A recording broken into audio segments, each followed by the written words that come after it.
Wonderful. And I see Steve Wright, you have your hand raised. Did you need... I wasn't aware. Oh, okay, great. I just wanted to check in with you, make sure you're all right. I'll lower your hand. No problem. Are you wonderful. Well, it looks like we are at the top of the hour here. Again, if you guys don't mind, if you're not speaking, if you could practice muting and unmuting from home, it just kind of helps keep as much background noise as we can down. And I see people still introducing themselves in the chat. That's so wonderful. We're so excited you're all here and to talk about this really important issue. So just a little kickoff. Again, this is an April Peer Support Call. We are the Associations of Programs for Rural Independent Living. And we're just really excited to have you all here today. So just a couple of little reminders. You can turn your webcam on and off with that little video camera icon. And you also have control. Oh, you also have control over your own microphone. So you can press the little microphone action in order to mute yourself, or you can mute and unmute from home on the phone. You should be able to press *6. Or if you have a handy dandy mute button on your device, that works as well. If you are trying to access captioning at this time, press the CC button, and I'll throw that in the chat as well. And that will pull up those captionings for you. And if you have any trouble at all, I do have my other handy device here. And so if you can email me at Molson, molson.april@gmail.com. If you're having any troubles accessing anything, feel free to email me. I can access that and we'll try to get you in. And so with that, I just want to again remind folks, if you can keep yourself muted at home when you're not talking, it just helps with that feedback issue. And then while we're building this community, please say your name, the organization you might be with, and your city and state before you make your comment or your question, just so we can kind of get to know each other while we're working on these issues. And the nice thing about that is hopefully it turns into some nice peer support outside of these calls as well. And then, you know, just with all the peer support groups, we just want to say all questions are good questions, and just respecting that we're all at different levels of our process and of our program development. And with that, that brings us to our really important topic for today. So this actually is a little offshoot. It's not technically a rural conversation community. This is a call that April is supporting because on our last call, there was so much interest around this nursing home and institution transition. We decided to plop in an extra call just devoted to this. And so with that, I kind of want to turn it over to the group and really talking about this idea of transition during COVID-19. You know, what does that look like? What does, you know, transition from an institution look like in COVID-19 at your organization or for you? You know, do you have any questions or barriers that you would like to solution workshop with your peers? And then, you know, if you have any successful resources for direct care or housing or other useful resources for transitioning, please share them with this group so that we can continue to help more folks get out of there. And so with that, I'll see if anybody wants to jump in and just start us off, the brave soul.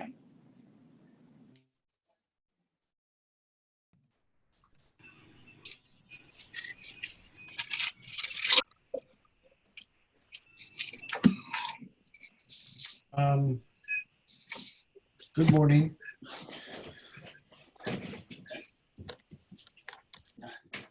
Good morning. So this is Brian Hollander. I'm with Independent Living Resource Center in Santa Barbara, California. We cover Santa Barbara, Ventura, and San Luis Obispo counties. And this is actually right now, nursing home transition and diversion is kind of our biggest challenge because partly because we had a program here called California Community Transitions that dealt specifically with people transitioning from skilled nursing facilities to the community. However, the funding for that dried up. And so now we're sort of doing transition, nursing home transition as, part of our general outreach. But during the COVID-19 quarantine, we haven't really been able to do that because we can't go into any skilled nursing facilities to talk to people or even, meet with care managers or social workers or discharge planners or any of that stuff. And the same is true for our hospital environments. So I'm wondering, I actually kind of got on this call because I wanted to hear what other people are doing around nursing home transition and diversion, because primarily what we're doing right now is the diversion piece, but not so much the transition piece. Our transitions right now have not slowed down at all. We've actually increased transitions during this time. And we've got what we've called a non-hands-on transitions going on, where everything we're doing is through email, online, right down to all of our HIPAA forms, all of our paperwork, everything that's involved is going to and from the social worker in the facility and back for signatures. We're talking to the individuals in the nursing home that we're going to transition out through conference calls with the social worker in the social worker's office generally. When it comes to transition everybody out, as far as I know everybody's got their own versions of a transition, but we work with the Money Follows a Person grant in Missouri, and we also do our own independent transitions as well.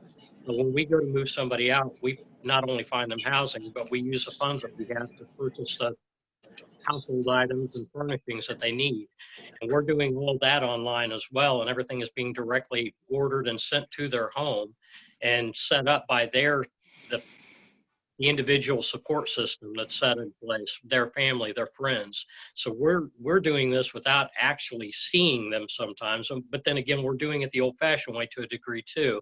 Not being able to go into the nursing home, we're meeting the people for the first time outside the nursing home when they're being picked up by their support system, taken to the new facility to sign the lease, or the new home to sign the lease. We're there during that process to pay for the cost, and then we do their shopping for them. But of course, we're taking all precautions and wearing masks, gloves, and the whole 9 yards. But ours have continued. We've actually quadrupled what we normally do in the last 3 months. Oh. Hi, this is Donna Gillette. Can I ask Steve a question? Hey, Steve. Yes. Where did you say you were from? You're with an independent living center? Yes, we're called Empower Abilities. We're an independent living center in Springfield, Missouri. Okay. And we're in upstate New York, our independent living center, our CIL. So I'm wondering, it sounds like you probably had built a really good relationship before the pandemic started with your nursing home, social workers, administrators, what have you. So is that why you're getting referrals now? Or yes. Well, it's not, people are wanting out now. That's why we're getting a lot of the referrals. But I cover 27 counties. There's 95 nursing homes in those counties, and we have good relationships with pretty much all of them. We communicate regularly, and we transition people out whenever it's necessary. But during this time, we are getting a lot of referrals due to the relationships we previously built, but especially strengthening those relationships, because not being able to get in and see an individual hands on, I'm paranoid about who I get out because I don't want to send anybody for failure. I don't want their blood on my hands, as I would put it. And so I've got a great deal of trust that's going into that social worker at the nursing home and their administrator, because I don't mean this in any negative way. I transitioned out myself 12 years ago through the MFP program after spending 5 years in a nursing home. Wow. The fact is, people are going to tell us whatever we want to hear or what they think we need to hear to get them out. So that trust has to be developed in that social worker before I'm ready to just let somebody do it. Right. No, thank you. It sounded like what you were doing was based on all the work you had done before. So thank you for talking about that. Appreciate it. Yeah, I'm wondering for people like me who are in a very different situation, how people are going about trying to develop or cultivate those relationships, because, you know, when we first started doing MFP many years ago, we did get a lot of referrals and people were very open to dealing with us. And now it's, you know, well, this person needs more care than you can give, so I didn't refer them. And how did you get in touch with them? And why did you come talk to them? And, you know, so it's very, very difficult. Hey, this is Molly from Lewiston, Idaho, Disability Action Center, Center for Independent Living. And what we're doing, we have a real housing shortage here. We're in a very rural community, so housing is a bust, as we call it. It's pretty difficult, sometimes up to a year. Now, I also work with Money Follows the Person, and how it works here in Idaho is Money Follows the Person has to be the one that actually contacts the nursing home to remind them that Money Follows the Person exists and people can be transitioned out. We do have very good relationships with our nurse reviewers here in Idaho. So those folks also can make those referrals to Idaho Housing, which then comes down to me. But now with I'm not sure who all or if everyone got the COVID Act money. We've always, as independent living centers, have been available. That is one of our main core services, to transition someone out of the nursing home or use diversion to make sure a person isn't going to a nursing home, but we didn't have any money for that. So now with the COVID dollars that we have, what I'm starting to do this week is, because this isn't out of Money Follows the Person's pocketbook, this is out of our pocketbook. So now I am directly contacting nurse reviewers and I am directly contacting social workers in the nursing home. Because of the housing issue, we're kind of approaching this two different ways. Immediate, what I call evacuation for folks who have ended up in the nursing home with COVID-related issues that can go back into their own home once again. We are going to pay for that. We're also going to pay for anybody who wants out of there because of COVID, but just having problems finding the housing. So what this COVID money has done for us is, now I have no restrictions on anybody telling me who I can call and entice out of a nursing home because we're using Money Follows the Person dollars. I'm going in there either way, what for? So that's how we've done. We're starting to do the outreach, is actual contact with nursing homes and talking to them. We're working on some tablet purchases for the nursing homes, so we can do those in contact face-to-face meetings if that's allowable, or the consumer would prefer to do that than over the phone, or if we need an interpreter on hand. So that's kind of the approach we're taking right now. So it's a lot of ground to feet work to get into those nursing homes, and just keep in mind, these nursing homes really don't want to release some folks because that's money out of their pocket. So I'm trying to work my kind of friendship action with social workers, but the nurse reviewers ultimately are on our side. So those folks are really good to have in your corner. Can I say something right quick? I just had two transitions where, well, I'm still in the middle of a process of transitioning them. And I just want to make it known that I had to actually contact my ombudsman because they actually had a problem with having, one of the housing, I had to actually have the person leave to go sign paperwork because it is state tax funded. So they had to actually go in person to make the application. And when that happened, when I brought it up to the social worker, they were just, no, no, no, we can't do that. They cannot leave the facility. If they leave it, they'll lose all their benefits.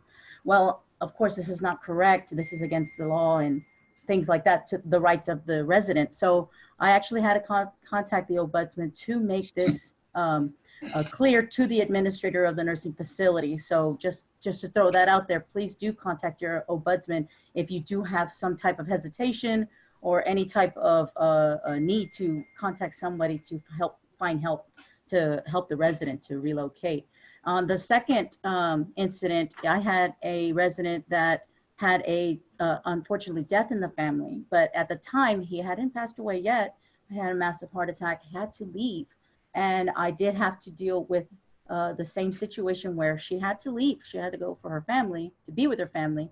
At the time, they said, no, she's gonna lose the benefits. Again, I had to call the ombudsman. They made that clear to them that at the administrator, you have to make sure that they are able to leave and come back. They will not lose their benefits. And then when that happened, when they were returning, again, we had hit a wall where they were saying, well, you can come back, but we have 30 days to get you in. The ombudsman made it clear that if they did not have room for her to come back to do the quarantine, that they do have to provide a hotel room for her, find a sister nursing facility to accommodate her, but they do have to find accommodations for her to return, and she will not lose her benefits. So again, I had to contact my local ombudsman to make that happen. So if anybody is having any problems with anything like that, I definitely recommend that you do so. Contact the ombudsman to help you make the transition or relocation happen. That's all I had to say. Thank you. Several people in the chat also agreed with that. Shondell, you have your hand raised. Would you like to speak next? Yes, hi. So my name is Shondell Diaz. I'm an options counselor for Stavros Center for Independent Living out of Amherst, Massachusetts. My job right now, and what I'm finding, Center for Independent Living. What I'm finding is that my job is to outreach to the local nursing homes and reach out to the social workers and find out, some of these social workers are not educated that there are options counselors in all of Massachusetts able to help residents and consumers transition out of the nursing home and provide them with resources such as Money Follows the Person and so on and so forth.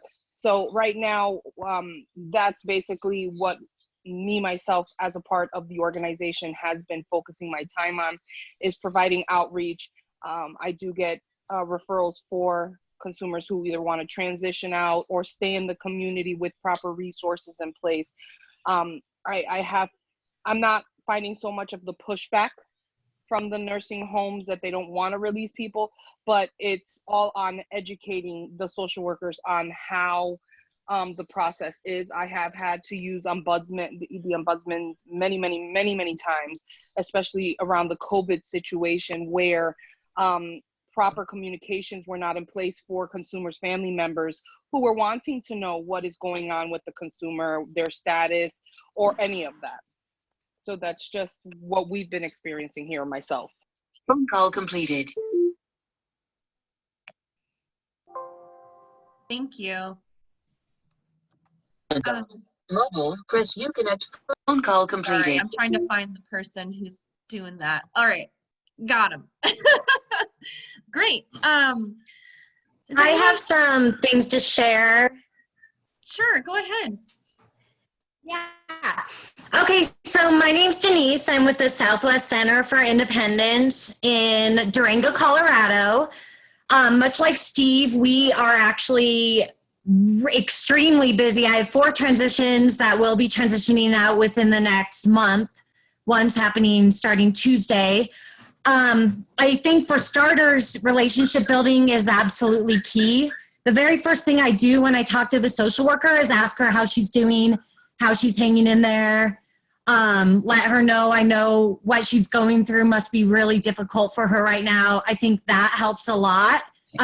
Social workers have become one of my main referral sources because of like my relationship with them, and also they really like the risk mitigation planning that we do and how thorough we are with that.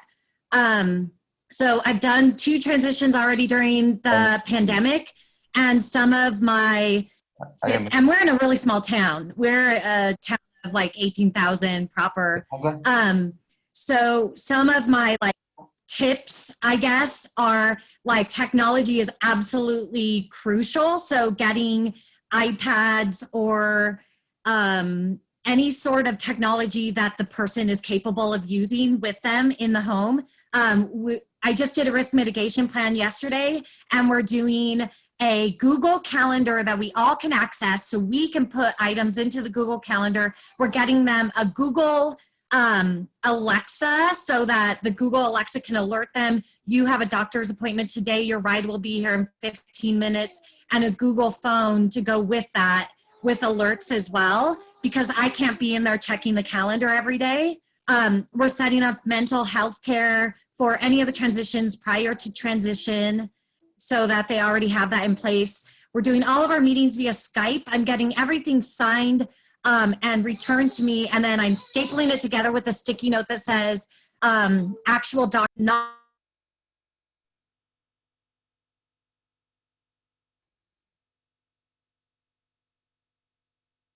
Denise, you muted yourself accidentally.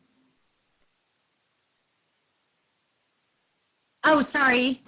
If I can't get a signature, I'm getting a recorded voice of approval for me to talk to someone, or I'm getting a text or an email of approval for me to talk to someone, because we can't always get those in-person signatures. Yeah, so I guess those are some of the things that, oh, and we're also doing a whole COVID section in the risk mitigation plan. We're providing masks and gloves and sanitation supplies for them. And also the senior center is giving us gift cards for food. So we're stocking their fridge before they move so that they don't have to go out anywhere. And we're telling them, we have to have a backup plan for 14 days of isolation for them. So in the risk mitigation plan, we're doing a plan for if they don't have any care for 2 weeks, what that's going to look like. So is family going to step in, whatever's going to happen, reordering all their supplies and getting their beds and everything set up before transition, obviously. And then, yeah, so those are some of the things I've learned. I mean, I still have so much to learn about this, but so far they've been going pretty well. Thank you so much for sharing that. A couple of things. Brian had asked if we could do a quick poll of folks who are using the computer. And so you should see that on your computer now, if you don't mind answering them. And then really quick, Beth Gilliam says that they have a question for Molly. Beth, can you unmute? Do you have a microphone? Go ahead.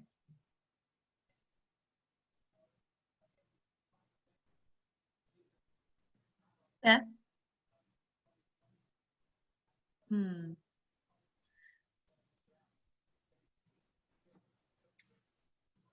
Maybe while Beth is getting her microphone fixed, why don't we go ahead and keep going.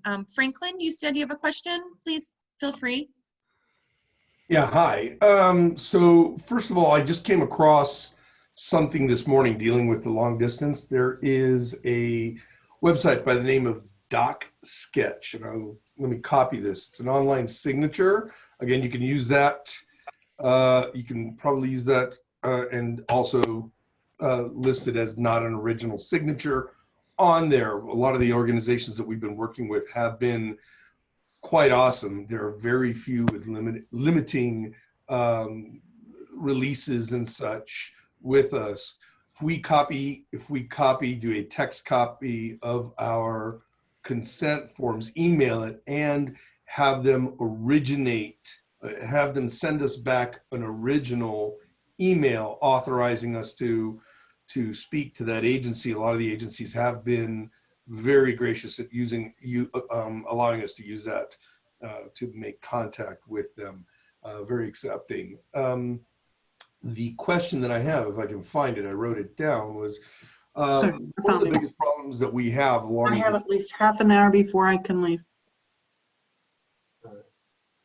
We're having, and we're trying to ensure the safety of individuals transitioning out, is the cleanliness, or cleaning the units prior to. We're in an area that is not exactly the best. Yeah, bring it to me. I'll grade it. It's not exactly the best for housing, and we certainly don't want to put them from a somewhat clean environment into a dirty unit. Most of the landlords here do not sanitize this. So if we're looking at the previous tenants may have had COVID, and and it's still around in the area, the turnaround on these are quite rapid. How is anybody else dealing with that? What crews prior to discharge are they doing? How are they doing that?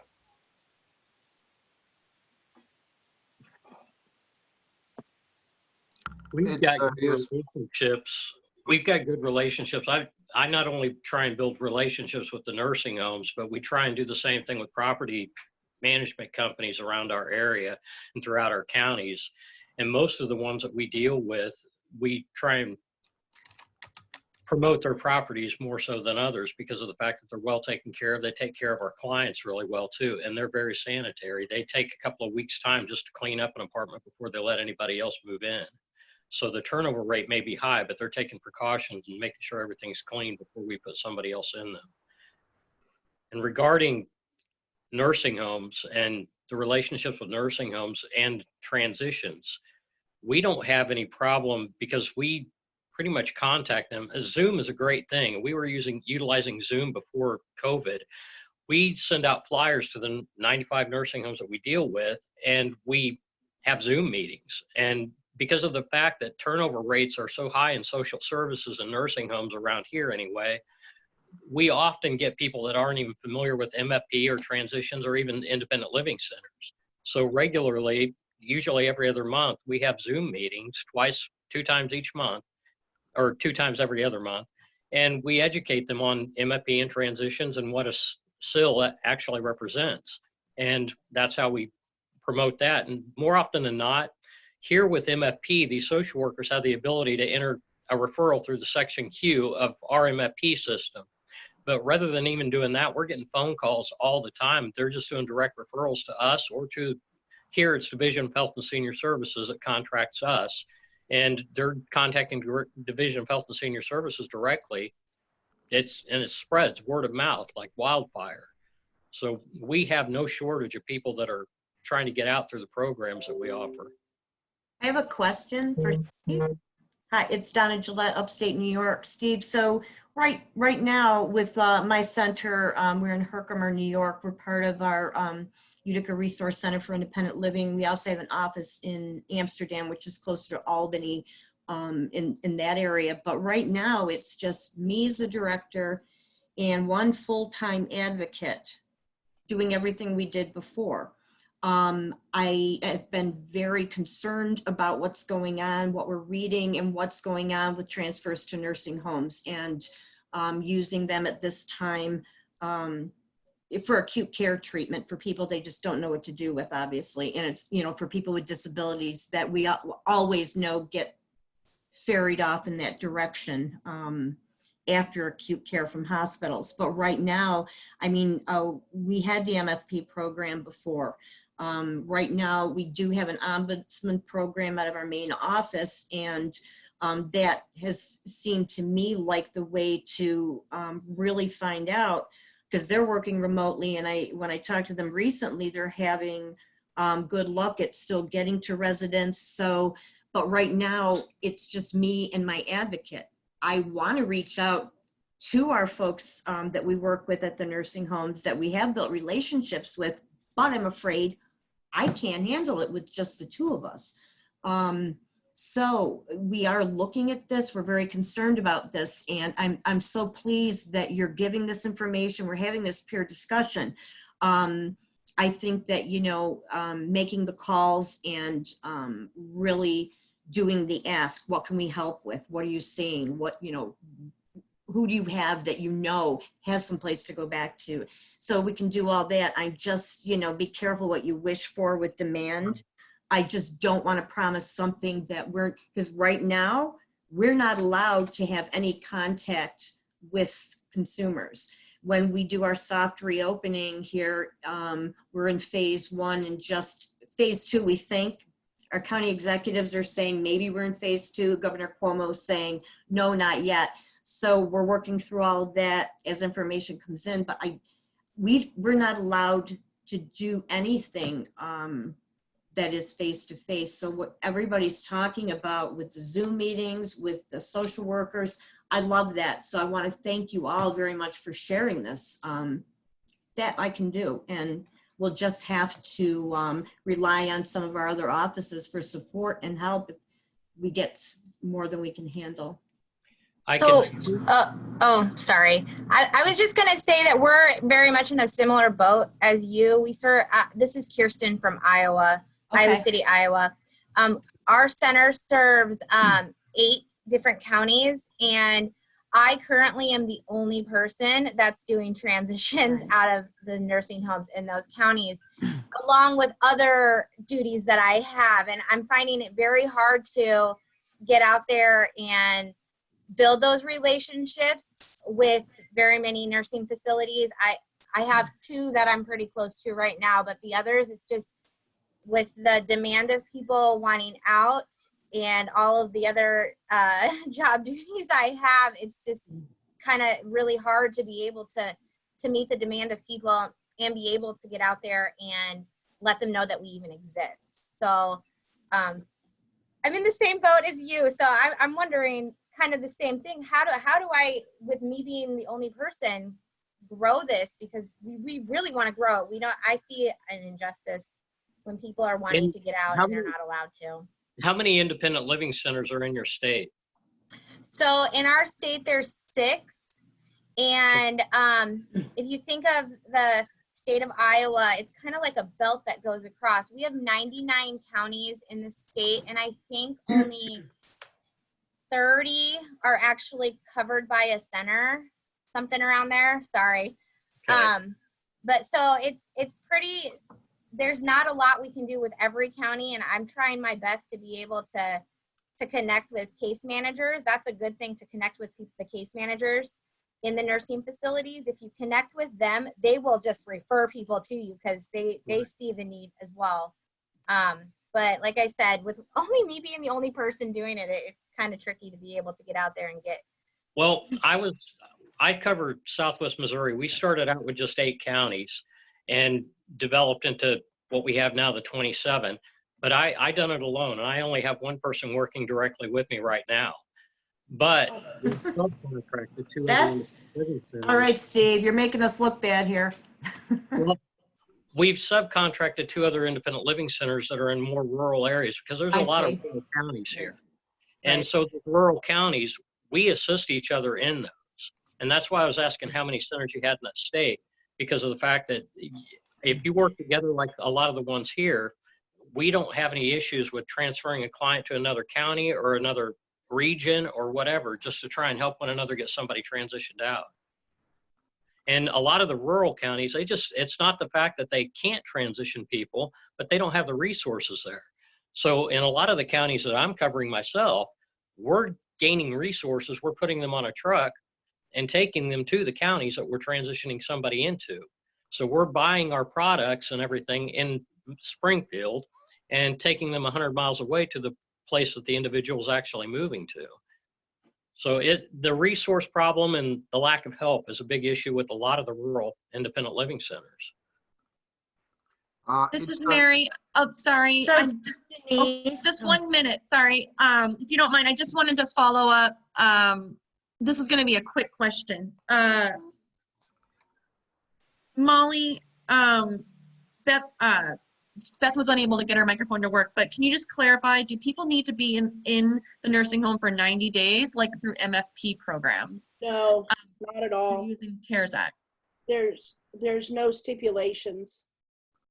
So we're not confined by any money follows the CARES Act boundaries or obligations using the COVID money. They can be in there 2 days. It doesn't matter. Wonderful, thanks. It's Darius from Access Living from Chicago. So we have a couple of different programs. One is a huge program that covers our whole county. And the state allow us, when it comes to documentation, to obtain virtual signatures on informed consent forms, for example. So if we have a witness on the call when we calling the consumer, we can just put the witness name on the form and a comment that the signature was obtained virtually over the phone. So the state accepts these forms. A lot of the approach right now is, since the moves are almost impossible to do, just let's try to do what we can. So the major focus right now is going to be on outreach and trying to find out the people who are interested, and then based on this list we'll figure out the next steps. Hopefully, situation gonna improve. But my major question is, and thank you, Bernice, for the idea of people leaving nursing facility and coming back and being put 2 weeks in a separate room and things like that. That might be one of the solutions. But I wonder if anyone had any experience with virtual viewings, so showing units to consumers without taking them to the units. And another thing, one of our major concerns is safety of our staff when transporting consumers. So even if we can take somebody to a viewing, having somebody who potentially has the virus. And here in Chicago, the situation in nursing facilities is really, really horrible. There are nursing facilities that have over 100 cases of COVID. So how are you guys dealing with that part? So this is Denise. I wanted to respond, I guess, first to the first question, which was, how are you how are you doing this without doing face-to-face? So I've done 2 transitions. I have 4 in process. I have done no face-to-face. It's been via Zoom. And so we have some support groups here on Facebook. We have one called Be Kind Durango, and we have one Stand Together COVID-19. And I can post on there to get someone to take one of my consumers shopping and get 40 responses within a couple hours. So basically peer support, peer support, peer support. So asking others in the area that can help you. I posted, I'm sorry, I have a young one. I posted looking for people to help physically transport, to help set up utilities, to help organize, to socialize, those kinds of stuff. And I got an enormous response of peer support. And then I connected that with my consumers. So I think peer support is huge. I think organization is absolutely enormous. You have to have everything ready before you move that person, and think about all the things that they're gonna need before. Like I have someone moving that's blind, and I have a vision specialist going in, putting in a microwave, putting in a phone, putting in all these resources for them before they move in. So it's all about that planning piece. And then in regards to the virtual tours, I have done virtual tours. I've taken videos, I've taken photos. I've sent those over to the nursing home for viewings. In my instance, I actually have been able to get the nursing home to bring the consumers to their apartment so that they can see them, so that they can see it in person in some instances. So I've been able to do that as well. I don't transport anyone, and it's not even an option. If they can't get to their apartment by themselves in some way, whether that's family, whether that's a nursing home, whether that's a taxi cab or another ride service, we cannot transport them. You have to assume that they have been contaminated, I'm sorry, that they have been exposed to the virus, even though we don't have a lot of cases here. The assumption that we're making is that they have been exposed to the virus. So that's in the risk mitigation plan. And if we can't make accommodations for getting them there and keeping them isolated, we can't transition until we can make those accommodations. We don't transport people either. And if those accommodations aren't there, then they're not going anywhere. There's various means of transportation around here. Like you said, the nursing homes, sometimes they'll drop the individual off, and that happens a lot around here. The nursing homes, they'll transport them to their new home. If we can't go that route, then there's always the option. We do have a bus, and if we've got a driver, that seems to be our biggest problem, keeping a driver. But if we've got a driver, then they could ride our bus. If they can't, then there's taxi cabs. Generally, they've got to, before we even transition somebody out, that's something they have to have in place, the support system. And that support system has to be somebody that they can call in an emergency situation that can be there to help them. Usually that individual is going to be there on the day they transition out to transport them to their home, as well as to the utility department to get utilities turned on that day and whatever else they need to do, because they're an active part throughout that whole day of transitioning, and that individual, that's their transportation. So that's the route that we go there. As far as we use Zoom meetings to actually interact with the social worker and the client prior to them getting out. I mean, that's how we go through their whole, we do a transition plan. We do the options, what we call an options counseling here. I know MFP is set up differently in different states, but we do an options counseling when we get a referral. If they get approved, we do a transition plan. And all of that is done through Zoom with the social worker and the individual we're transitioning out. And on top of that, the supports we have in place, we've got supports either through CDS or in-home services. So they've got an aide if they qualify for services that's going to be there to help them if they need to go to the grocery store, if they need anything after they transition out. Those things are already in place to take care of those issues.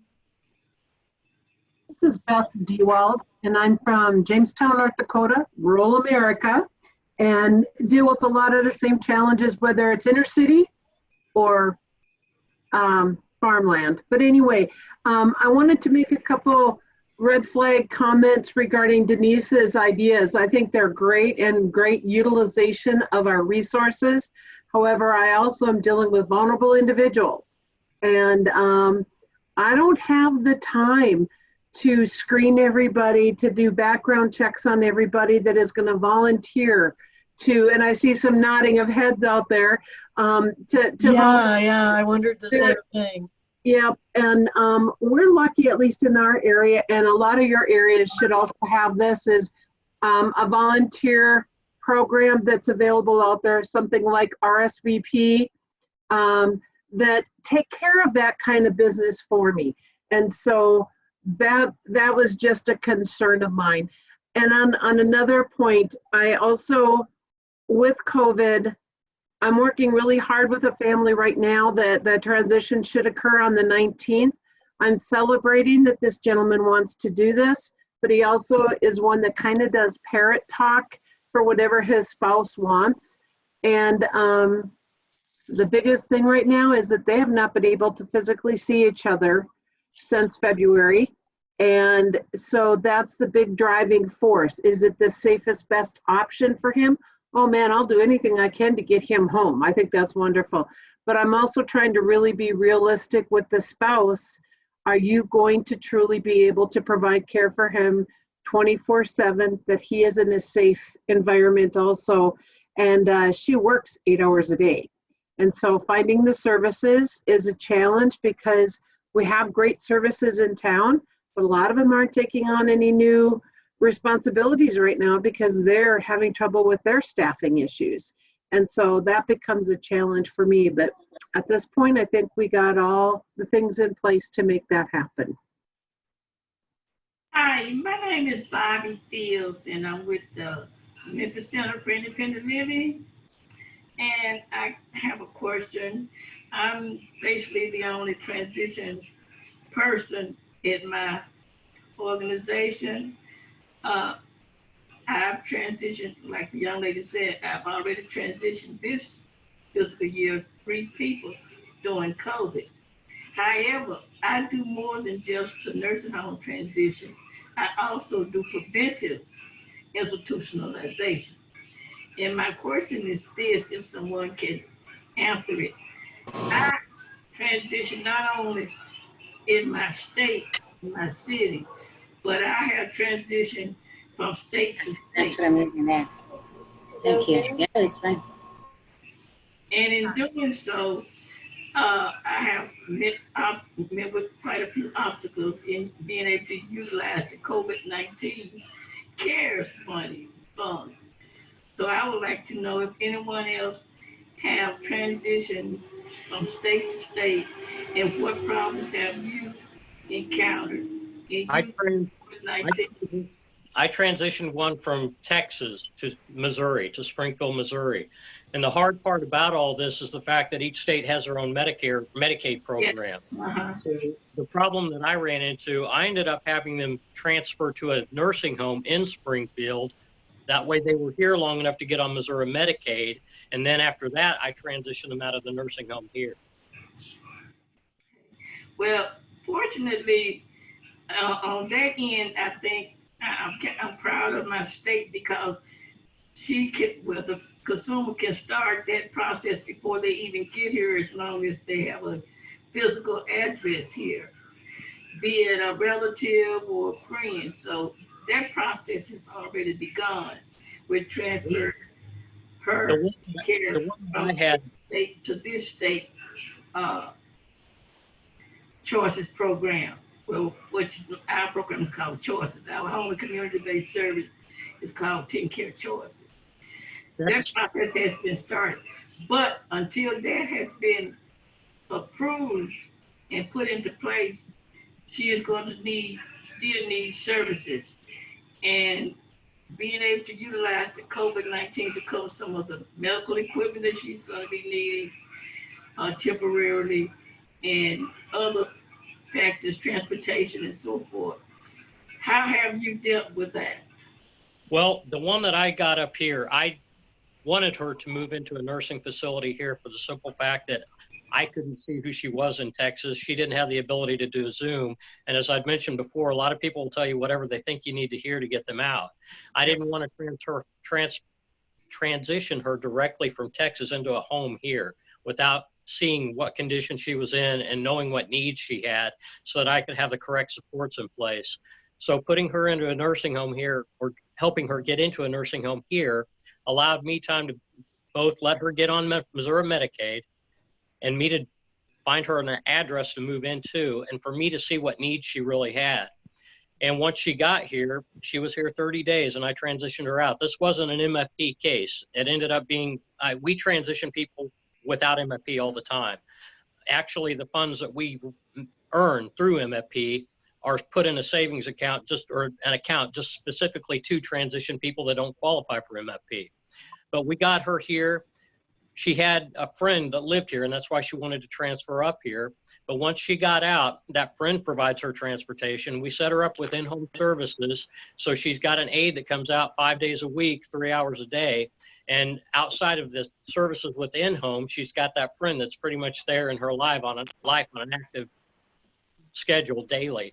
But she's an active member of the church who her friend is a pastor of, and that plays a big support too. And churches are great for support, but she's an active member of that church, so they're familiar with her. And like you said, we have been doing Zoom meetings right now, and she has quite a extensive physical condition that requires quite a bit of assistance as well as equipment. And right now she's not in a nursing home. She refused to go to a nursing home, and that's all right.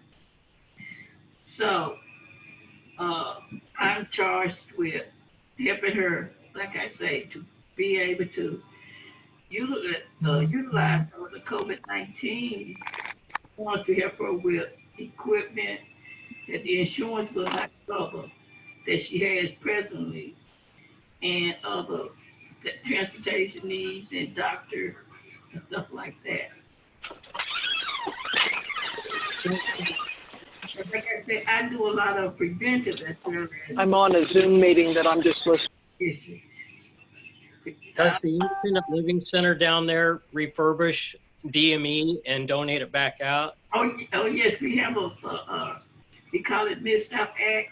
Yeah, they refurbish organizations. They take in used medical equipment and so forth and fix it up like new, and they give it back out to referral recipients that we send over. That's our prime resource for any of our clients coming out of a nursing home. That's where I go. We got that. We do that here too, and that's my prime resource for DME. Awesome. Sorry, just one moment. I just wanted to pop in quick. If this might be a good time. There's a lot going on everywhere. I'm so glad we're sharing so much. First of all, I just wanted to say there are many people wondering about an email list. So since we kind of pulled this together the last minute, there wasn't a registration, but many people are dropping emails into the chat. You can do that definitely. If you're on the phone, you can email me at molson.april@gmail.com. And only send your information if you're willing to have it put on a list. And what we'll do is we'll make a contact list from that, throw it up in the resources on the website along with the recording so that folks can access that. So again, you can either email me at molson.april@gmail.com, or you can drop it into the chat box. And then I'll sort through that and we'll pull that together so that folks can be able to contact each other afterwards. There's nothing like good old-fashioned peer support. And then, great. Sorry to interrupt, Bobby. Did that answer your questions? Yes, and thank you. That gave me a new avenue to try. So thank you so much, Steve. Awesome. I wanted to jump in quick. Kira has had her hand raised. Kira, did you have a question? Kira Meskin? Hi, yes, hi. Let me get to my question. I wrote it down. So initially this was,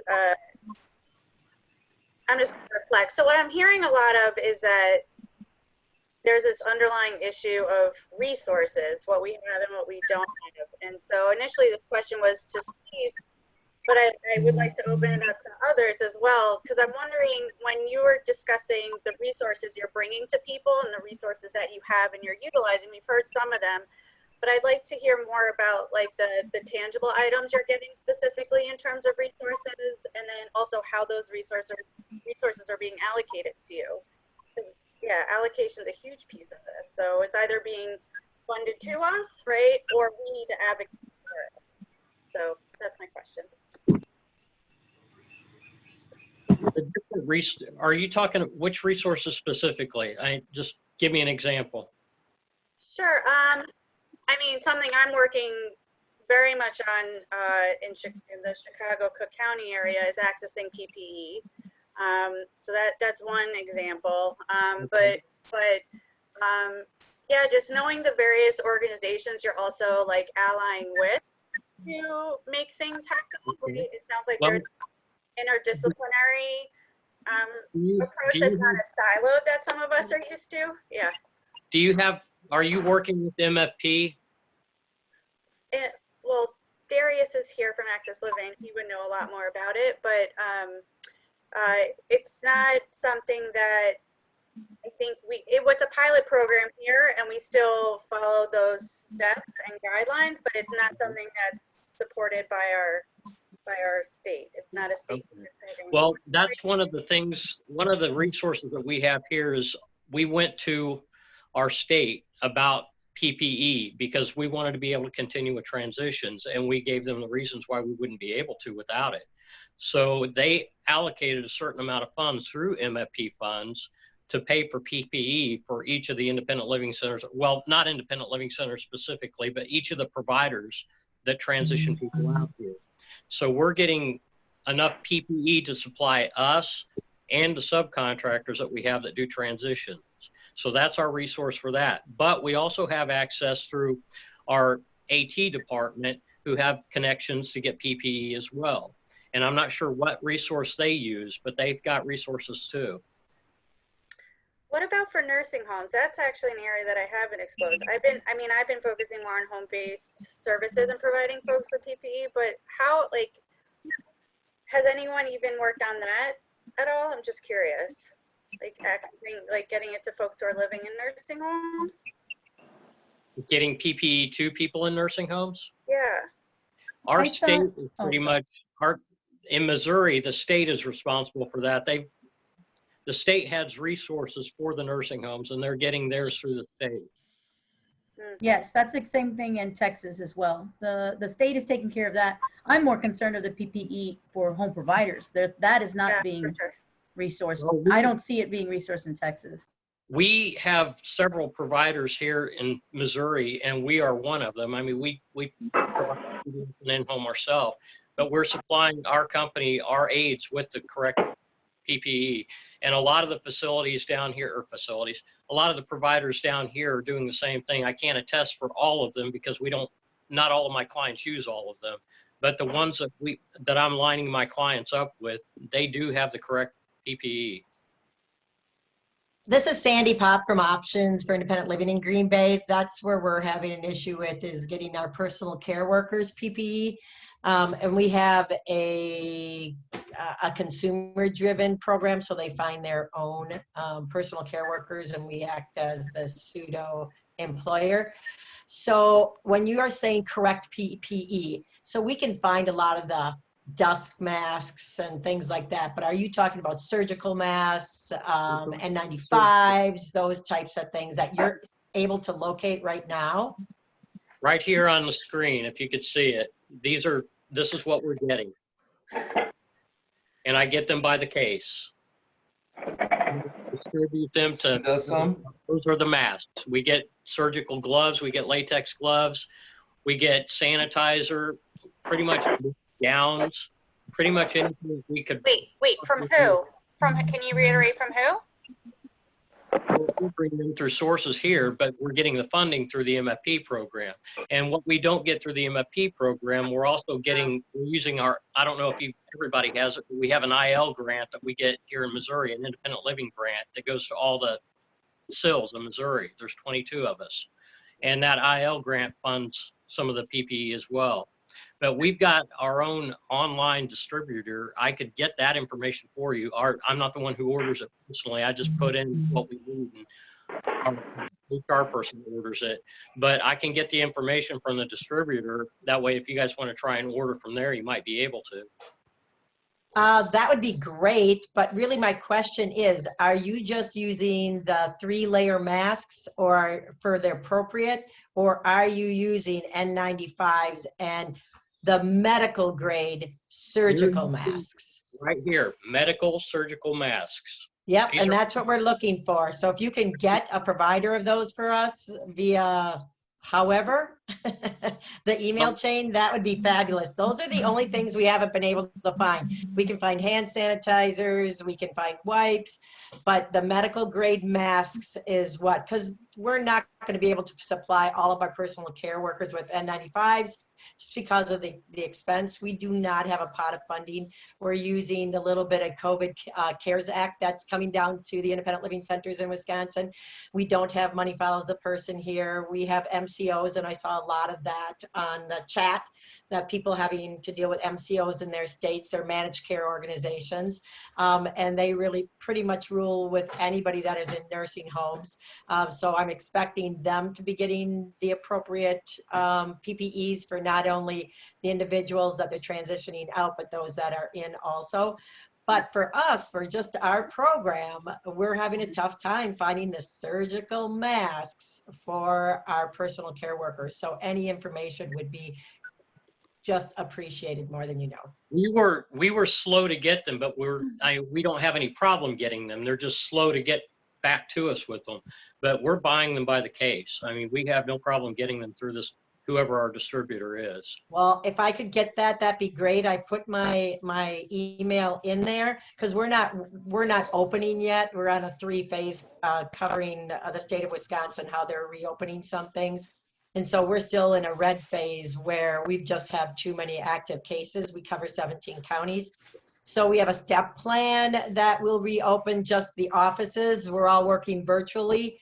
But we do want to, when we do come back to work, not only do we want to make sure that our personal care workers are safe, our consumers are safe, but that when we start doing home visits, we'll be safe also. And we need to gather all of that equipment, the PPE for our staff, before we can even consider opening our doors. So. Sandy, wonderful. So I just want to let you know there are several folks also dropping in places where they're getting PPE in the chat. And again, we'll save this chat, we'll pin it, and we'll put it with the resources on the April website. I do just want to let folks know. Thank you. Yes, yes. And we are scheduled for about 30 more minutes. We have the cart until then. And I wanted to just double back around really quick to a few questions I've pinned in the chat. One of them is, there's some folks, several people were wondering if people don't have access to computers or internet in the nursing home for a multitude of reasons, is anybody having success working with them and transitioning them out? I'm using a phone system. If they don't have a way to video chat, then I'm just doing it on conference call. Wonderful. Yeah, that I'm doing the same thing. So basically, if they don't have the access to Zoom, or if they don't have if the nursing home doesn't have any type of iPad or anything like that, everything's being done through phone, through email, contacting, emergency contacts, next of kin to try to get any documentations that's necessary to transfer out. Thank you.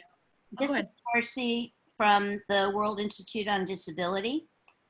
If there are folks who are having difficulty getting communication equipment, tablets and phones, or if there are folks who would like to talk about their experiences with that, it's one of the things that we will be discussing on the Global Town Hall Disability and Disaster meeting tomorrow. I just put a link in the chat about that. We are bringing folks together with corporate and foundation folks who are really interested in hearing from disability-led organizations about exactly this. How are you communicating with people who are in nursing homes and other congregate settings? So please either join us or if it's something that you would like to talk more specifically about, please reach out to me, marcy@wid.org. And this is the beginning of a really important discussion about how to get resources to the disability-led organizations on the ground in disasters to help folks to maintain their health, their safety, their independence, and their dignity. So please join us or reach out. Thank you, Marcy. And that actually leads into a follow-up question that folks had. They said, unfortunately, where they are at, many of those nursing homes don't have individual phones. They're in congregate areas, common areas. And because of that, staff are not allowing residents to use the phones. And so they're wondering, if other people are experiencing this, or how have you gotten around this barrier? So with me, the social workers I'll arrange with the social worker, and they'll set up to use an outside space or a common area, and they'll bring the person in if that person is not on isolation. If the person is on isolation, we haven't found a workaround for that yet. And then we do a Zoom call in that space. In regards to technology, I haven't run into that issue because I think there's always a workaround. So we've sent Zoom meetings, we've sent Google meetings if they don't have Zoom.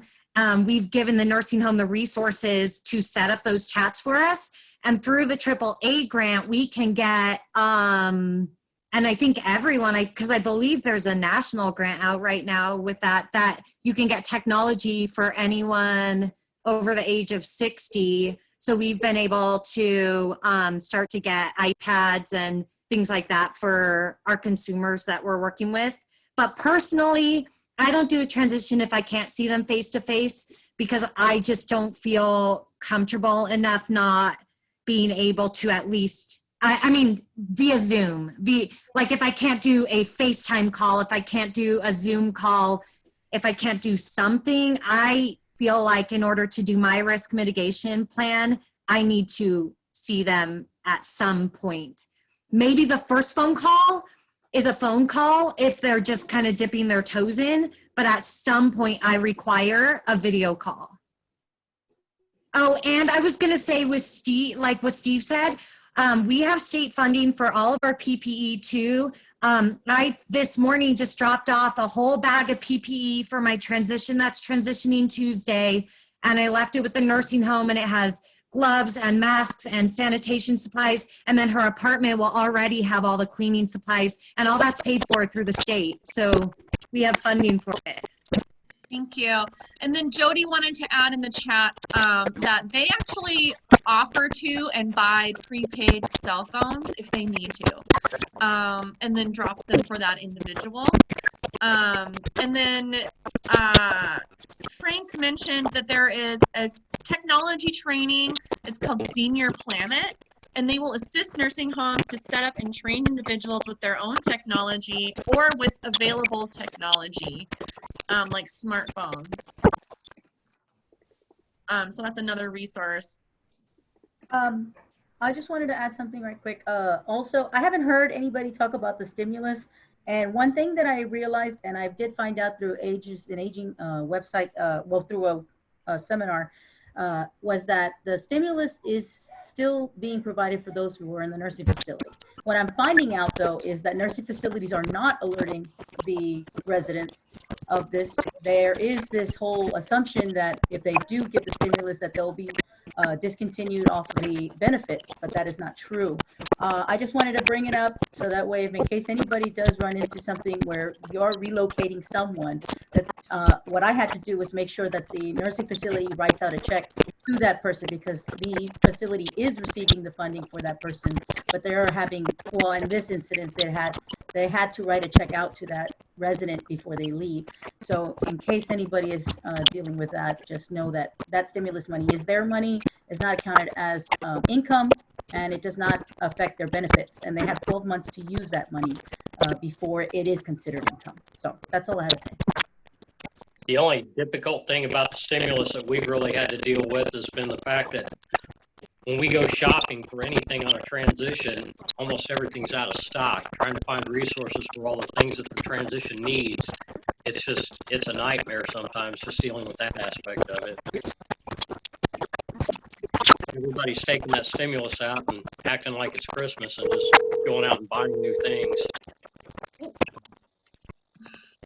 Awesome, thank you guys. I just wanted to double back to one more question that we hadn't really talked about yet. There were several people asking questions about housing. There were different varieties of the question, but in general, are you guys having success working with local housing agencies, or, you know, what are you doing in order to help secure housing funding or housing in general for folks? In our state, well, at least in my county, because I know not all our counties allow this. In Nueces County in Texas, we have a program called TAS. I'm sorry, excuse me. Oh my goodness, I can't believe TIBRA, forgive me. And it's a tenant-based rental assistance that allows them to have assistance for up to 2 years. So when they're applying for housing, it usually takes, it's project access that we apply them for initially. And when they're on that list, it usually takes anywhere from a year or two, which is the reason why we have the tenant-based rental assistance that provides that assistance until they get the project access, which as soon as the project access is accepted, that overrides the TIBRA, and they're taken off of that. But that's in Nueces County in Texas, so I'm not sure if TIBRA is available everywhere. We have that for one of the counties that we serve. It's tenant-based rental assistance. It basically works like a housing voucher. So, One of the good but we only have it for one of the counties we serve. The other ones are, it doesn't work for. Our state has developed a pilot program that kind of pertains to tax credit property, and we've partnered with several contractors here that cover different counties that we've got, or some of which cover all over Missouri. But what they've done is they've created a pilot program that has an in-home service provider, that an aide or a nurse that lives on site, and 4 referral units for each complex. And these referral units are built for our transitions. They get to choose whether they want to live there or not. It's up to them where they live, but they're an option for them, and they're all based at the 30 percentile range of income. So when they move in, they're only typically going to be paying on average somewhere around $250, give or take a few dollars. They come with a washer and dryer hookup. They're brand new usually. None of these are over 10 years old, but for the most part, they're within a 5-year range. But we had one that just opened, which was fortunate to us because half the transitions that we've done just this last month have gone into that unit. But they're all zero entry. They're all accessible, completely accessible, ADA approved. I mean, they're great properties, and we've got them all over the state of Missouri due to these partnerships we've got with developers that want to build tax credit property. And they come with transportation as well. We've got transportation that are contracted to pick our individuals up at least 6 times a month. Anything beyond that, it's up to the individual to schedule and plan, and they can schedule their own rides in those 6 rides. So these complexes, these apartment complexes, come with an in-home provider. They come with transportation, and they're totally accessible. Thank you, Steve. I'm wondering, I see M.M. Murphy in the chat. I don't know if you wanted to talk a little bit. You got several comments just about some of the barriers you're experiencing. I don't know if you wanted to talk at all about it, see if anybody had thoughts. Hi, I was looking for the little hand, but I can't find it to raise my hand. Yeah, a couple things I've run into that have been really frustrating is I had one last week who had finally reached the top of the list for a waiting list and had an appointment to go look at the housing. If she agreed that she liked it and signed for it, it was hers. The nursing home refused to let her go to the appointment because they're still in Pennsylvania, they're doing colors, red, yellow, green, and they're still in red. So they're locked down and can only leave for medical reasons, appointments, dialysis. So I explained to them that she'll only have one more chance to go, and if she misses that appointment, she will be removed from the list. I also asked the housing authority to give her some kind of reasonable accommodation, such as a Zoom call or FaceTime something, and they refused. They said she must be in person to see the apartment in order to take it. Shay? I had the same incident, and like I said previously, the ombudsman is going to be your best bet. They're the ones that are going to fight for that right with the administrators. And I've already, again, twice I had that incident where they had to leave, but they have the right to come back, and they have to provide, if they cannot provide a quarantine area for that person, then they have to find their sister nursing facility, or they have to pay for accommodations at a hotel until that does become available. They cannot lose their benefits just because of this opportunity to be able to, and I mean, it's their right to leave. They have a right to come back. They just need to be able to provide. They have to know, the resident does have to know that they will be in quarantine for 14 days or whatever, you know, their how they do it, but you know, I would definitely contact the ombudsman to get that done and do it as soon as you can. Yeah, I was going to call him yesterday, but then I thought I would start with the nursing home administrator, and she's now trying to talk with the housing authority. But I figured if I didn't hear from her by end of day today, that I would contact the ombudsman. And something else that We Roads and need to Freedom talk is with housing authority on the national level, or HUD, I should say, to discuss this concern and this issue, because I just heard it happen in more than just one area. So it's not a unique situation, and not providing a reasonable accommodation.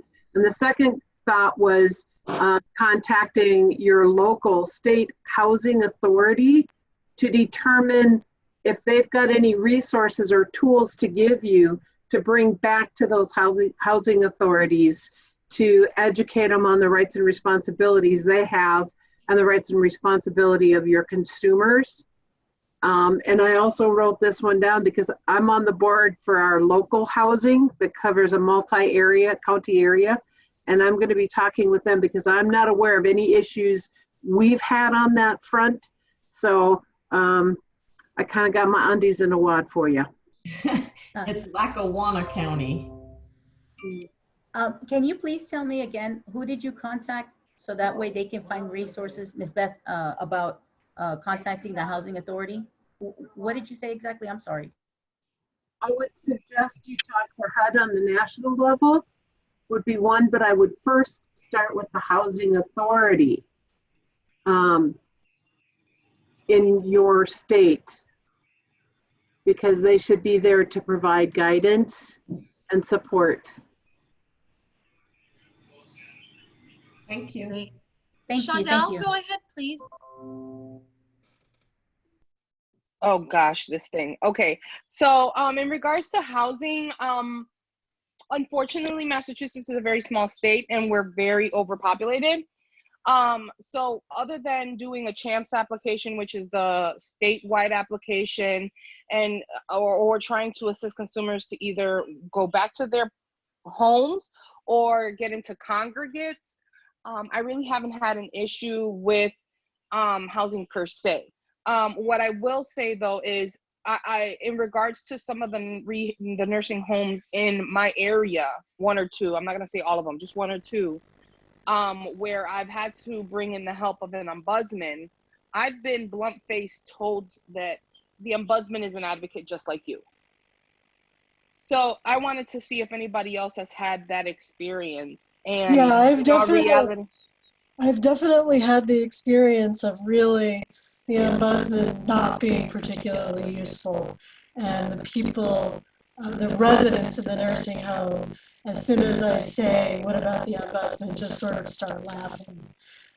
One thing that I have noticed in my area that might be maybe worth for people to look into is that there are volunteer ombudsmen that go to the facility, and then there are paid ombudsmen, at least for us, that work for the region. And it's people have had a little more success talking to regional ombudsmen. But the volunteer ombudsmen, people won't even talk to them. People are just like, no matter what I tell them, no matter what happens, either nothing will happen or it will get back to me and there will be retaliation.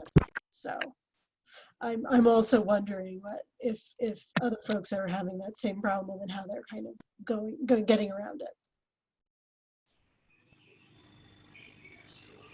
yeah, I've basically gotten, and it's not so much the, you know, when you mention an ombudsman to a consumer, you know, they're whatever can help them in their situation, they will do. It's more of the staff, like the social workers, who kick back to me, like when I mention, okay, well, then I'll have to call an ombudsman, and they're just like, okay, well, they're just an advocate like you. They really have no say here. That's the kickback that I'm getting.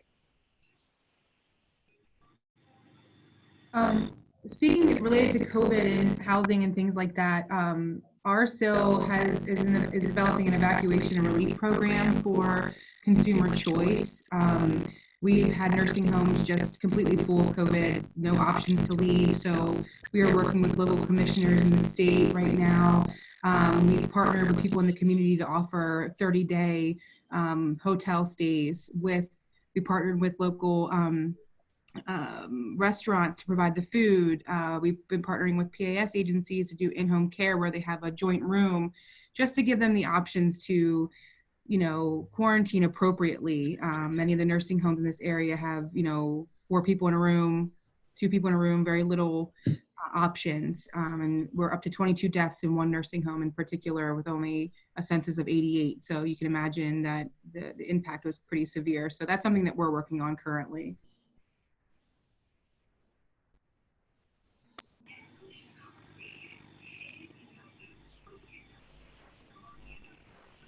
Did you say that you were from Arcel? Is that in Austin? No, we're Roads to Freedom Center for Independent Living in Central Pennsylvania. Okay, thank you. We also, as a subservice of that program, we're also designing a fast track NHT program. So what we're doing is we're identifying consumers who are close to wanting to go home and offering them a temporary stay in the hotel until we get the other pieces put together, such as maybe they're just a week or 2 out from securing the housing. So we're diligently working on that because some of these consumers are in nursing homes that COVID is very prevalent in. So if we can possibly prevent them from getting it and get them out of that environment, that's what we're doing.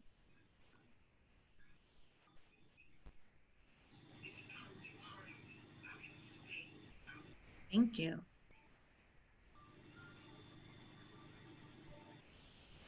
I'm just scrolling through here.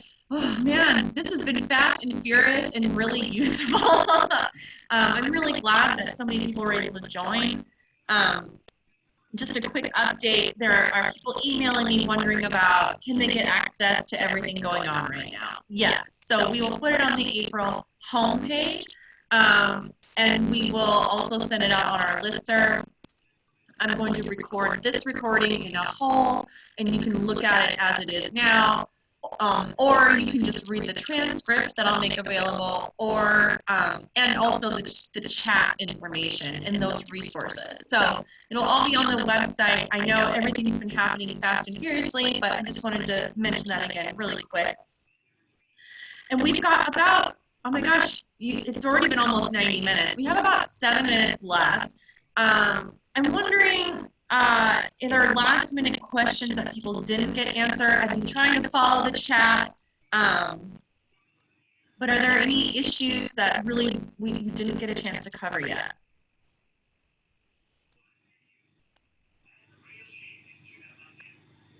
I think this is Frank over at Center for Independence, Grand Junction. I think one of the biggest things that we have to discuss, and it was mentioned in the chat, was housing, shortage of housing. First of all, the active shortage of housing, and secondly, the lack of acceptance of property managers and landlords to accept the housing vouchers, the state housing vouchers. They just don't want to deal with it. We have numerous property managers out here who will absolutely refuse to accept housing vouchers for this, even for this program. I really have to sell them on it, the intense case management. But I think that's something that we really have to address and how we are going to approach that issue. We were one of several CILs across the nation to have the be invited to a program down in Ability 360 in Phoenix, and we had discussed a lot of things. We're working on a program right now. We would like to share ideas on that. We have been sharing ideas, but I would really love to see this be a major discussion across the board, especially in rural areas that we're dealing with. Thank you, Frank. I also just wanted to say thank you. I see you offered to help Kristen, Kirsten was asking, does anyone have issues with Medicaid funding transferring from the facility to a community waiver or to the waiver? And I see that you offered to help her kind of figure it out. But do you have any quick tips that you might give, just if others are struggling with that? As far as the billing is concerned, it's taken me a long while and a lot of things getting paid for that, but I've figured some things out through our state, but it might be very similar. It might be very similar elsewhere. So I might be able to help. I'm not, I'm more than happy to try and take a crack at it with them. Thank you. My goodness, you guys. So we are almost at the end of our conversation here. Several people are asking, are we going to hold this again? I think my boss is on the line, but I'm just going to go ahead and say yes. And if he doesn't agree with me, he can. Billy? Myself and give you my blessing. Okay, great. So it sounds like this was something that was really useful for folks. So we'll pull together all the information. It might take me a couple of days to sift through all this great stuff. We'll post it. We'll make sure to announce it. You can find us on Facebook and our website. I will drop in the bottom. If you haven't dropped your email into the chat yet, please do so. Or you can email me at molson.april@gmail.com. I'll send it out to that list, and then also, you know, we will then put that list together and have that just available so folks can just kind of reach out to some people. I think the last thing I just wanted to mention, so you guys took a poll, and if you're curious, we had 130 people vote. 91 people, or 70%, have a dedicated staff person for transition. 39 people, or 30%, do not. And then 81 people, or 62%, said that you are successfully transitioning people out of nursing homes. So amazing. 23 people, or 18%, said we are trying to transition people out of nursing homes, but not successfully yet. And 26 or 20% said we are not currently transitioning, but we want to. Just thought that was some interesting info for you all. The last thing that I just wanted to mention, no, I lost it. There you go. We do have another peer support call next week. Next week's call is ILNet sponsored, and it will just be around COVID-19 and opening your offices or not, and CARES Act funding and how folks are spending that. So if that is something of interest, yeah, Frank, I will share those poll numbers with you. I'll throw them up on the website as well with all the resources. And with that, I want to say I sincerely appreciate all the hard work you are doing on the ground. And we really appreciate you coming here and sharing with everybody else. I think, you know, with community, we are stronger. And so, you know, keep watching for more announcements, and we will try to get this stuff out to you as soon as we can. And with that, I appreciate you all, and we'll see you again soon.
Oh.